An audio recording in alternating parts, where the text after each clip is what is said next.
দৰং জিলাৰ দলগাঁও সমষ্টিৰ 4 নং নাংলি বজাৰত অনুষ্ঠিত হোৱা ৰাইজৰ দলৰ বিশাল গণসমাৱেশত উপস্থিত থকা সকলো ৰাইজে আমি শপত খাওঁ, সংকল্প লওঁ,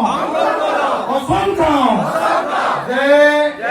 2026 চনৰ বিধানসভা